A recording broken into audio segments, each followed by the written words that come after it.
Leitura diária. Deuteronômio capítulo 19. As cidades de refúgio. Quando o Senhor, o seu Deus, tiver destruído as nações cuja terra lhes dá, e quando vocês as expulsarem e ocuparem as cidades e as casas dessas nações, separem 3 cidades de refúgio na parte central da terra que o Senhor, o seu Deus, está dando a vocês, para que dela tomem posse. Dividam em 3 partes a terra que o Senhor, o seu Deus, lhes está dando como herança, e façam nela vias de acesso, para que aquele que matar alguém possa fugir para lá. Este é o caso em que um homem que matar outro poderá fugir para lá para salvar a vida. Se matar o seu próximo sem intenção, sem que houvesse inimizade entre eles, por exemplo, se um homem for com o seu amigo cortar lenha na floresta, e ao levantar o machado para derrubar uma árvore, o ferro escapar e atingir o seu amigo e matá-lo, ele poderá fugir para uma daquelas cidades para salvar a vida.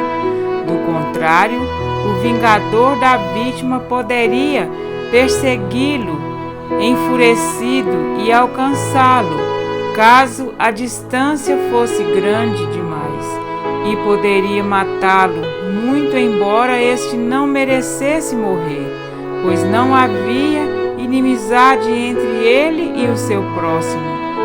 É por isso que lhes ordeno que separem 3 cidades.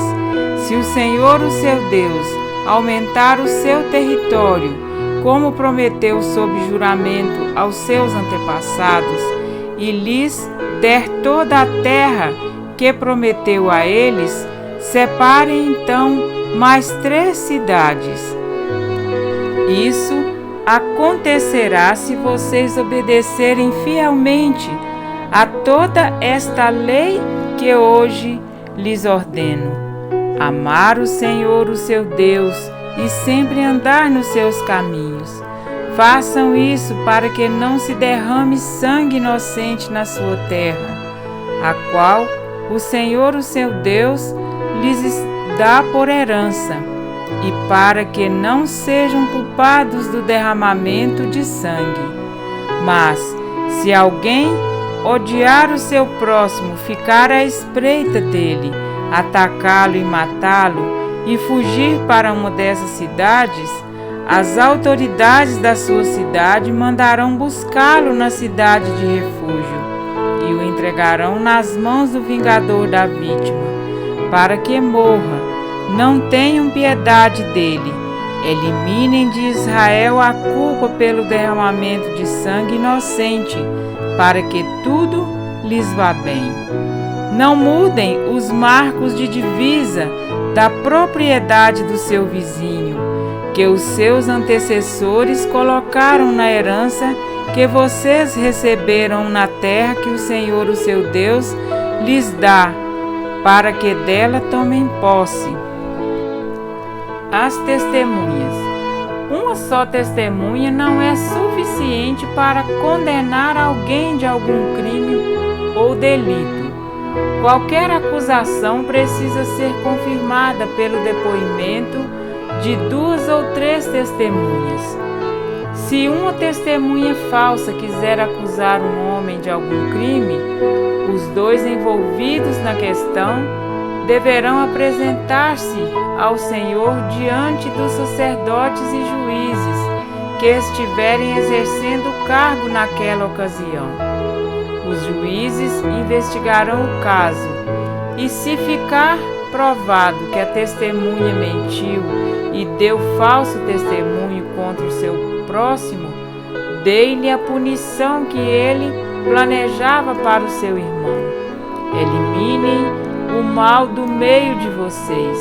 O restante do povo saberá disso e terá medo, e nunca mais se fará uma coisa dessas entre vocês.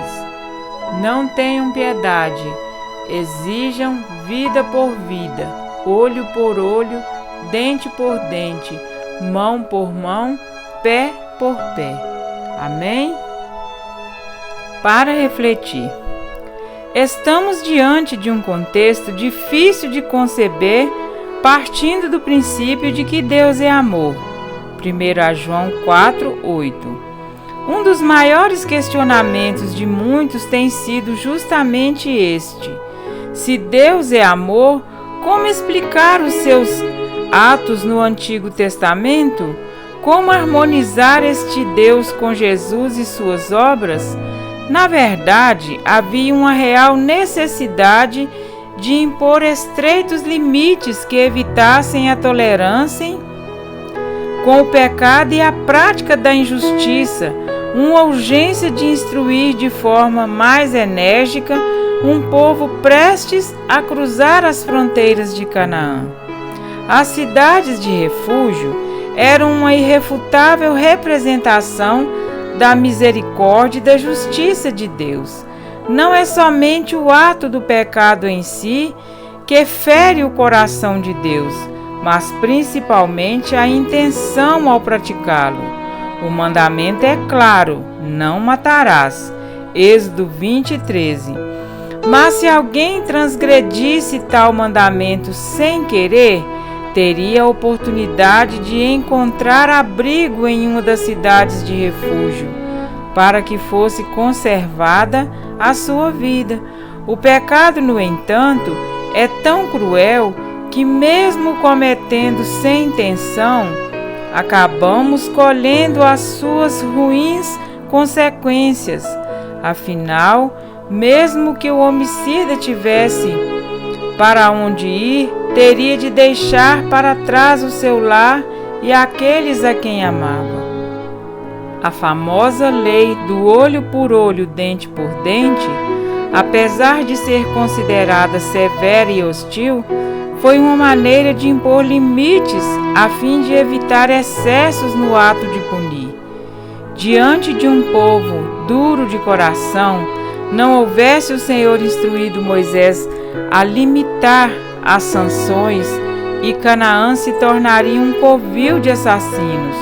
O real desejo de Deus para Israel era que a nação aprendesse a viver em paz uns com os outros e que, por seu exemplo, as demais nações convertessem as suas espadas em relhas de arados e suas lanças em podadeiras, que uma nação não se levantasse a espada contra outra nação, nem aprendesse mais a guerra. Isaías 2:4. O ministério terrestre de Cristo foi o cumprimento e o supremo exemplo do que Deus deseja seja o seu povo na terra, para que viva, para que te vá bem e receba por herança a terra que o Senhor teu Deus te dá para possuíres. Jesus foi a personificação do Pai, a perfeita manifestação do caráter do grande eu sou. Ele mesmo afirmou: quem me vê a mim, vê o Pai. João 14:9. Ainda há uma porta aberta no céu. Apocalipse 4:1. Ainda há uma oportunidade de graça. Deus nos chama para fazermos dele o nosso refúgio, e foi ele mesmo, por seu amor tão intenso, que deu seu Filho unigênito para que todo que nele crê não pereça, mas tenha vida eterna. João 3,16. Tão perto como estamos de entrar na Canaã celestial, Deus está preparando o seu povo peculiar. Eu repreendo e disciplino a quantos amo. Sê, pois, zelosos e arrepende-te. Apocalipse 3,19. Quereis ir para a glória e desfrutar tudo que Deus tem preparado para os que o amam e estão dispostos a sofrer por seu amor? Então tereis de morrer para que possais viver. Preparai-vos, preparai-vos. Precisais ter maior preparo do que até agora. Sacrificai tudo a Deus. Aceitemos hoje a divina oferta de graça e, enquanto aguardamos a nossa futura herança, que nós possamos vigiar e orar cada dia mais. Amém?